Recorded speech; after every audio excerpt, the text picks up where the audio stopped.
Hello dear students. जो इस tutorial में हम जावा प्रोग्रामिंग में जो कंडीशनल स्टेटमेंट्स हैं जैसे कि if else, if else if, nested if और स्विच स्टेटमेंट, ये सारे स्टेटमेंट्स प्रैक्टिकली समझेंगे। तो मेक श्योर कि आप इन स्टेटमेंट्स को देखने के लिए, समझने के लिए इस ट्यूटोरियल को एंड तक देखिएगा। ओके, सब कुछ आपको बहुत अच्छे से समझ में आएगा। तो फर्स्ट ऑफ ऑल हम जो कंडीशनल स्टेटमेंट्स हैं उनको यूज़ क्यों करते हैं, तो बहुत ही सिंपल सा कॉन्सेप्ट है। जब हमको कुछ भी आउटपुट चाहिए होता है कुछ कंडीशंस के बेसिस पर, ठीक है, वो कंडीशंस क्या होती हैं, कैसे बनाते हैं, वो अभी हम सीख लेंगे, है ना। तब हम उस आउटपुट को अचीव करने के लिए कंडीशनल स्टेटमेंट्स को यूज़ करते हैं, ठीक है। तो ये क्या होती हैं, ये प्रैक्टिकली देखो आप। ओके, तो सबसे पहला जो जावा प्रोग्रामिंग में इफ स्टेटमेंट जो है वो सिखाया जाता है।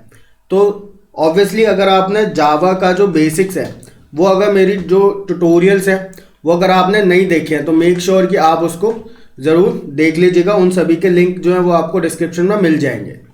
ओके, तो यहाँ पर मैंने क्लास बनाई इफ स्टेट के नेम की, और इधर जो है वो हमने मेन फंक्शन बनाया, पब्लिक स्टैटिक वॉइड मेन। कि आप इस ट्यूटोरियल को लाइक ज़रूर करें, ओके, ताकि ज़्यादा से ज़्यादा स्टूडेंट्स तक ये जो ट्यूटोरियल है वो डिस्ट्रीब्यूट हो।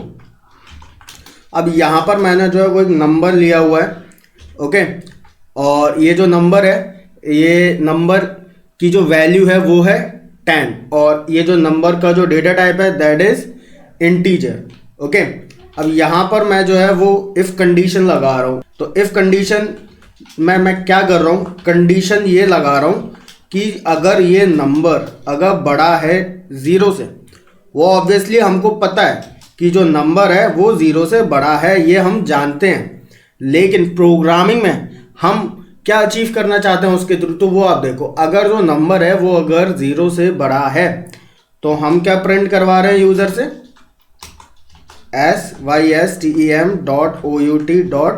system.out.println। Okay, system dot print, कुछ भी हमको आउटपुट चाहिए होता है, तो द नंबर इज पॉजिटिव। तो बहुत ही सिंपल सा ही कॉन्सेप्ट है कि अगर जो नंबर है अगर वो 0 से बड़ा है तो इसका मतलब है कि वो जो नंबर है वो आपका पॉजिटिव है। और ये ध्यान रखना ब्रैकेट्स क्लोज करने का, ठीक है। कॉन्सेप्ट आपको समझ में आना चाहिए। कंपाइल किया हमने इधर प्रोग्राम को, अब को करते हैं रन यहाँ से मेन फंक्शन से। यहाँ पर देख लो आउटपुट जो है वो आ चुका है आपका। क्या आउटपुट आया, द नंबर इज पॉजिटिव। तो ऑब्वियस सी बात है नंबर जो है वो हमारा 0 से बड़ा ही है। अब देखो, अब मैंने यहाँ पर जो नंबर है वो माइनस का 10 लिया हुआ है।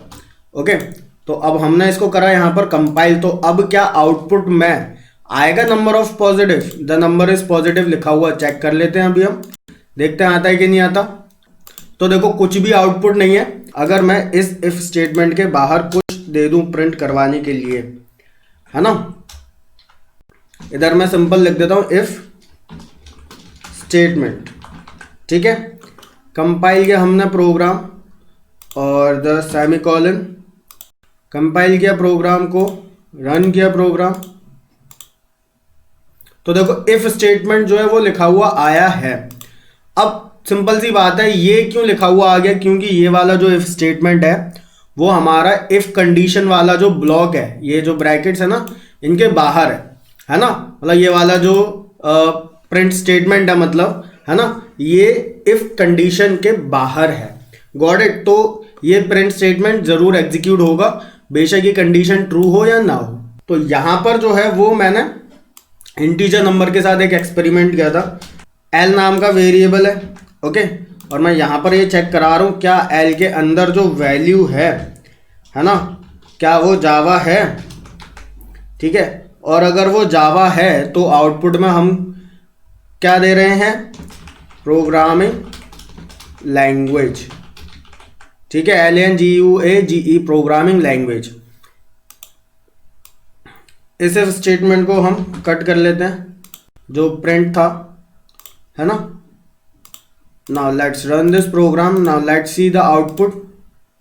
तो आउटपुट में प्रोग्रामिंग लैंग्वेज लिखा हुआ आ गया, क्योंकि ऑब्वियस सी बात है कि एल जो वेरिएबल है जिसके अंदर जो वैल्यू है स्ट्रिंग टाइप की, वो वैल्यू बराबर है यहाँ पर, मतलब जो हमने कंडीशन दी है उसके साथ मैच हो रही है ना, तो कंडीशन ट्रू हो गई।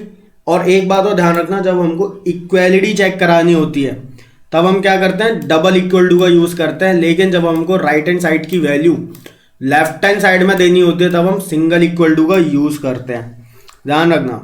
ओके, तो ये आपको आ गया है बहुत अच्छे तरीके से इफ स्टेटमेंट। ओके, अब देखो इफ एल्स, इसको हम इफ देन एल्स भी बोलते हैं। तो इफ स्टेटमेंट में क्या था, एक कंडीशन चेक हो रही थी, क्लियर है। इफ स्टेटमेंट में क्या था, एक कंडीशन चेक हो रही थी कि अगर ये कंडीशन ट्रू हो रही है तो क्या आउटपुट आएगा, लेकिन बाय चांस ये कंडीशन फॉल्स भी तो हो रही थी हमारी, -10 के केस में कंडीशन फॉल्स हो रही थी, तो क्या आउटपुट आना चाहिए था। तो देखो उस सिचुएशन में जब कंडीशन फॉल्स होती है तब हम एल्स वाला ब्लॉक दे सकते हैं, और एल्स वाले ब्लॉक में हम क्या लिखवा रहे हैं, देखो जो आपकी मर्जी है वो आप लिखवा सकते हो, बट लॉजिक्स का यूज करना है, ऐसे नहीं अनाप शनाप कुछ भी लिख दो, मतलब एक मैच होना चाहिए प्रोग्राम से। वैल्यू डज नॉट मैच, तो अभी आपको पता है कि जो आउटपुट है वो प्रोग्रामिंग लैंग्वेज ही आएगा। और यहां पर मैं ये ब्रैकेट्स को क्लोज कर देता हूं, देखो ये इफ, ठीक है, ये कंडीशन अगर ट्रू होती है तो ये वाला आउटपुट में जाएगा, लेकिन अगर ये वाली कंडीशन फॉल्स हो जाती है तो ये आउटपुट में जाएगा, क्योंकि अगर इफ की फॉल्स है तो एल्स का पार्ट जाता है, क्लियर है। इफ का ब्लॉक और ये एल्स का ब्लॉक, और इफ और एल्स ये एक साथ यूज हो रहे हैं, क्लियर है ये सारे कॉन्सेप्ट बच्चों। मेक श्योर कि आप ट्यूटोरियल को जरूर लाइक करें सभी मेरे डियर स्टूडेंट्स। ओके, तो चलिए प्रोग्राम को रन करते हैं, आउटपुट्स हम चेक करते हैं कि क्या आउटपुट आ रहे हैं। यहाँ पर राइट क्लिक किया, ओके किया, प्रोग्रामिंग लैंग्वेज जो है वो हमारा आउटपुट में आ चुका है। थोड़ा सा वैल्यू में चेंज कर देते हैं, जावा की जो स्पेलिंग है ना, यहाँ पर चेंज करके देखते हैं। Now let's C, right click, तो वैल्यू डज नॉट मैच, क्योंकि जो ऑब्वियस सी बात है मैंने जो है वो अलग अलग कर दी है, उनकी जो कैपिटल और स्मॉल है वो मैच नहीं हो रहे, तो इसकी वजह से क्या हुआ है, इफ की कंडीशन फॉल्स हो गई है ना, और ये वाला आउटपुट में नहीं आया, ये वाला आउटपुट में आया है। तो इफ एल्स स्टेटमेंट आपको समझ में आ गया, ठीक है। इफ एल्स या फिर इफ देन एल्स भी इसको बोल लेते हैं हम। ओके, तो अब देखो, अब बात आती है कि अगर एक कंडीशन हो तो हमको इफ यूज करना है, लेकिन अगर एक कंडीशन ट्रू हो रही है तो आउटपुट चाहिए, अगर वो कंडीशन फॉल्स हो रही है तो आउटपुट चाहिए। तो इस सिचुएशन के लिए हम इफ एल्स को यूज करते हैं, है ना। लेकिन अगर हमको मल्टीपल कंडीशंस चाहिए हो, है ना, मल्टीपल कंडीशंस अगर हो हमारे पास, तो हम क्या यूज कर सकते हैं। I want to tell you an important feature, by following that you can enhance in your studies, you can enhance your performance. बेशक आप 6th में है, 7th में है, या 8th 9th किसी भी क्लास में है, वो सभी स्टूडेंट्स ये जो आइकॉनिक सब्सक्रिप्शन है इसको फॉलो कर सकते हैं। क्या क्या बेनिफिट्स हैं ये मैं आपको बता देता हूं। फर्स्ट ऑफ ऑल, जो पर्सनल मेंटरशिप है वो आपको आइकॉनिक सब्सक्रिप्शन में प्रोवाइड करी जाती है फ्रॉम दी अनअकैडमी, है ना। पर्सनल मेंटरशिप का मीनिंग है कि हर एक स्टूडेंट के लिए एक एजुकेटर डिसाइड होता है, जो भी top notch educator that you want to choose, ठीक है। तो पर्सनल मेंटरशिप प्रोवाइड करी जाती है, 1-on-1 गाइडेंस आपको मिलती है, बेशक आपकी कुछ भी क्वेरी हो। ओके, लाइव डाउट सॉल्विंग, मतलब कि जो भी आपके डाउट्स हैं दैट यू कैन सबमिट, और आपके डाउट्स को लाइव सॉल्व किया जाता है। ये आप क्लियर हो रहा है ये सारी चीजें, कि ये सारी चीजें पर्सनल मेंटरशिप कितनी ज्यादा बेनिफिशियल होती है एक स्टूडेंट के लिए उसकी प्रिपरेशन में, है ना। और जो भी आप टेस्ट या क्विजेस आप अटेंड करोगे उसकी वीकली रिपोर्ट जनरेट होती है। आप अपनी परफॉर्मेंस को जो है वो ट्रैक कर सकते हो कि मैंने कितना इंप्रूवमेंट करा है। पेरेंट कनेक्ट का फीचर मिलता है आइकॉनिक सब्सक्रिप्शन में। पेरेंट कनेक्ट का मीनिंग है कि जो पेरेंट्स हैं वो अपने जो उनका जो बच्चा है उनकी क्या एजुकेशन चल रही है, क्या इम्प्रूवमेंट हो रहा है, वो अपने जो पर्सनल मेंटोर जो असाइन करा गया है उनके साथ डिस्कस कर सकते हैं। स्टडी प्लानर, तो स्टूडेंट्स एक बात आप ऑलरेडी जानते हो कि कई सारे स्टूडेंट्स जो हैं उनको स्टडी प्लान करने में या टाइम टेबल प्लान करने में काफ़ी ज़्यादा जो दिक्कतें अगर आती हैं, तो वो आपकी जो दिक्कत है वो आपका पर्सनल मेंटर संभालेगा, है ना। और वो जो है आपकी जिस तरीके से प्रोग्रेस चल रही है, आपकी जिस तरीके से जो आप पढ़ चुके हो या आगे जो आप पढ़ोगे, उसके अकॉर्डिंग आपका जो है वो स्टडी प्लान बनाकर दिया जाता है ना। उसके अकॉर्डिंग आप पढ़ते हो, टेस्ट एंड क्विजेस को अटेंड करते हो, और आपकी जो वीकली रिपोर्ट जनरेट होती है, आपके पेरेंट आपके पर्सनल मेंटोर के साथ जो है वो डिस्कस कर सकते हैं, और आप तो ऑलरेडी कनेक्ट रहते ही हो अपने पर्सनल मेंटोर के साथ। Got it. लाइफ डाउट आपके सॉल्व किए जाते हैं सारे के सारे, जो कि अगर आप बेशक कितने भी महंगी ट्यूशन लगा लो, ठीक है, 11th में हो 12th में हो, तो एक बैच में कितने सारे स्टूडेंट्स होते हैं, एक एक स्टूडेंट के ऊपर ध्यान देना पॉसिबल नहीं होता, जो कि यहाँ पर पॉसिबल है। क्लियर। तो ये तो थे ऐसे बेनिफिट जो आइकॉनिक के हैं, और प्लस इसमें आपको जो अनअकैडमी का प्लस प्लेटफॉर्म का जो सब्सक्रिप्शन है उसके सारे आपको बेनिफिट्स मिलते हैं, जैसे कि ऑल सब्जेक्ट्स की live classes from India top educators, आपको मॉक टेस्ट जो है वो प्रोवाइड किए जाते हैं, क्विजेज आपको प्रोवाइड किए जाते हैं, जो भी टॉपिक सब्जेक्ट या जो भी चैप्टर आपने पढ़ा है उसके उनको आप अटेंड करते हो, और आपकी जो है वीकली रिपोर्ट जनरेट होती है, जो आपके पेरेंट्स देख सकते हैं, है ना। आप पेरेंट्स के साथ शेयर कर सकते हैं, और आपके पर्सनल मेंटर के साथ डिस्कस कर सकते हैं कि मैं इस पर्टिकुलर फील्ड में कैसे और इम्प्रूव करूं। Got it. और पूरा जो कोर्स है वो बिल्कुल स्ट्रक्चर्ड वे में कंप्लीट कराया जाता है आपके एग्जाम सिलेबस के अकॉर्डिंग। तो जो फीस है वो आप अपनी स्क्रीन पर देख रहे हो कि अगर आपको 6 मंथ का लेना है या आपको 2 ईयर्स का लेना है, आप अपने अकॉर्डिंग चूज कर सकते हो। आप मान लो 10th में हो, लेकिन आप जो चाहते हो कि मैं 11th 12th की प्रिपरेशन करूं, स्कूल में नहीं करवाएंगे, लेकिन आप जो है वो आइकॉनिक सब्सक्रिप्शन के जरिए सारी गाइडेंस ले सकते हो कि मैं 10th में होते हुए भी 12th की प्रिपरेशन कैसे कर सकता हूं। तो ये सारी चीज़ें जो है वो आप ले सकते हो। 12th के स्टूडेंट्स देखो, अगर आप आइकॉनिक सब्सक्रिप्शन लेंगे तो 6 मंथ की जो फीस है वो है 17,000, है ना, जिसको आप EMI में भी पे कर सकते हैं। लेकिन अगर आप इस पर और डिस्काउंट चाहते हैं तो मेक श्योर कि ये जो कोड है टॉप जी, इसको आप अप्लाई कर दीजिएगा। इसको अप्लाई करने के बाद आपको जो है वो 10% डिस्काउंट मिल जाएगा अपनी फीस पर, चाहे वो 6 मंथ का हो चाहे वो 1 ईयर का हो। तो मेक श्योर कि बच्चों आप इसको ट्राई जरूर करिएगा। बहुत ही अमेजिंग जो है वो ये प्लेटफॉर्म है। ओके, बहुत ही पॉजिटिव रिव्यूज जो है वो मुझे स्टूडेंट से देखने के लिए मिले हैं। खासतौर पर 1-on-1 जो पर्सनल मेंटरशिप वाला जो फीचर है, बहुत ही अमेजिंग फीचर है, ठीक है, जो कि आपको प्रॉपर गाइडेंस देता है। अब देखो आप, इफ एल्स इफ प्रोग्राम ये है, तो कोई भी हम यहाँ पर नंबर लिखवा लेंगे और हमको ये चेक करना है कि क्या वो नंबर 0 से बड़ा है या फिर 0 से छोटा है या फिर 0 ही है। तो यहाँ पर 3 सिचुएशन हो गई हमारे पास। कितनी सिचुएशन हो गई? 3 सिचुएशन हो गई। तो इन 3 सिचुएशन को हम कैसे टैकल करेंगे? इफ एल्स के साथ तो हो ही नहीं सकता, क्योंकि यहाँ पर एक ही कंडीशन हो सकती है और एल्स में दूसरी वाली ऑटोमेटिकली फिट हो जाएगी, है ना। लेकिन यहाँ पर 3 सिचुएशन कैसे फिट करेंगे? तो देख लो आप, यहाँ पर नंबर हम ले लेते हैं, इंटीजर टाइप का जो है वो नंबर जाएगा, ओके। और नंबर जो हमने लिया है वो 0 लेते हैं। एक्सपेरिमेंट कर लेंगे अभी हम बाद में, उसकी कोई दिक्कत नहीं है ना। और इधर हम चेक करा लेते हैं, अगर जो नंबर है अगर वो बड़ा है, if that number is greater than 0, condition बिल्कुल क्लियर है सभी को। तो हम क्या आउटपुट में चाहते हैं, कोट्स लगाकर स्ट्रिंग आउटपुट में हम दे देंगे the number is positive. Positive का मीन क्या है कि जो नंबर है वो 0 से बड़ा है, कि जो नंबर है वो 0 से बड़ा है, okay.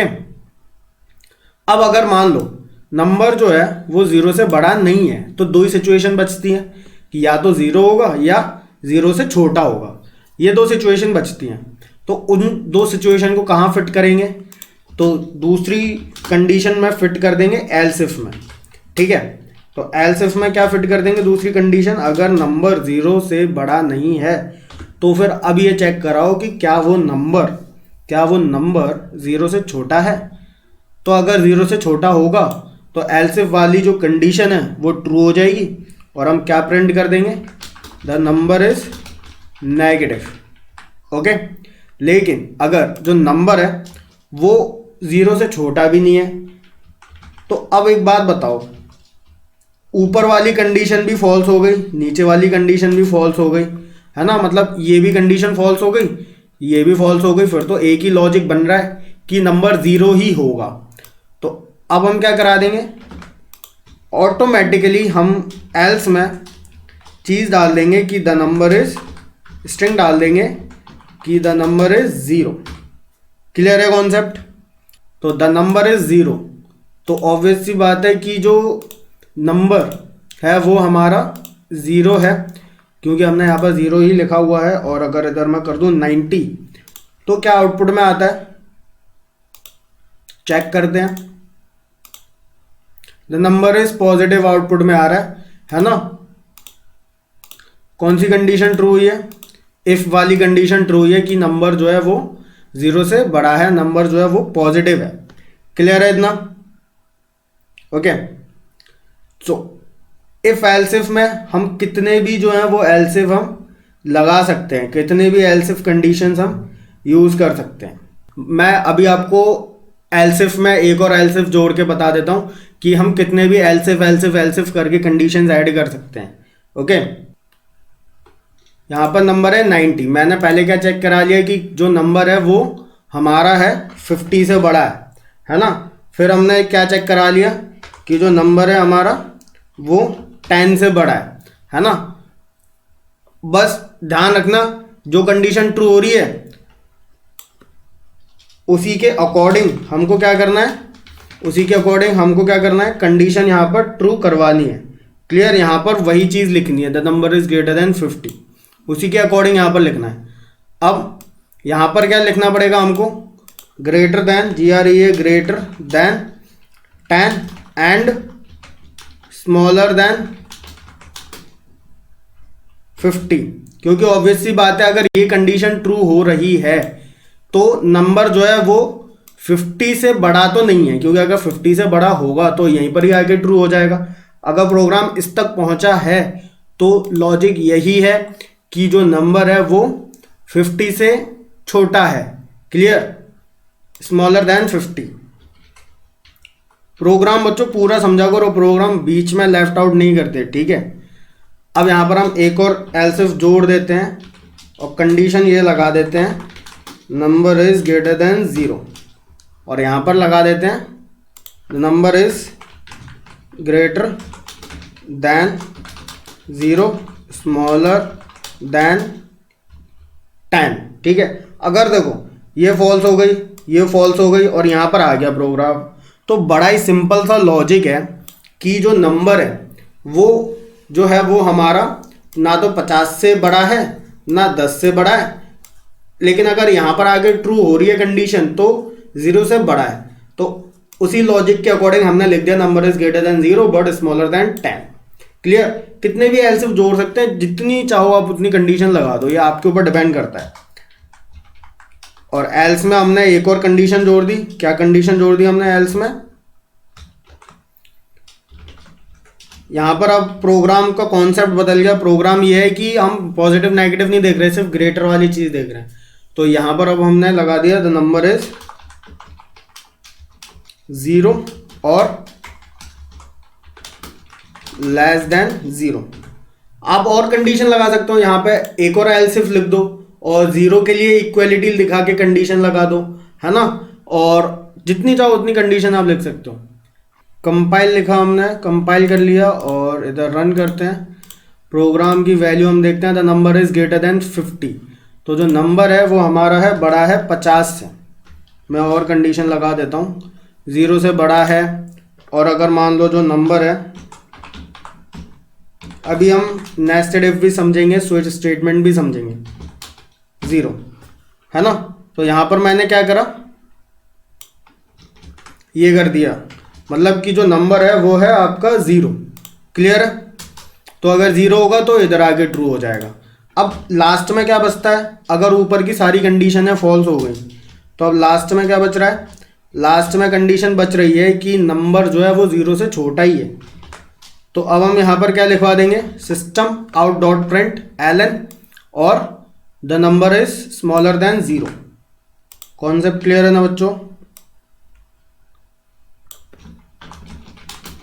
Number is smaller than 0। अब अगर जो नंबर है उसके आगे मैं माइनस लगा दूँ तो अब चेक कर लेते हैं कि जो आउटपुट है वो क्या आ रहा है।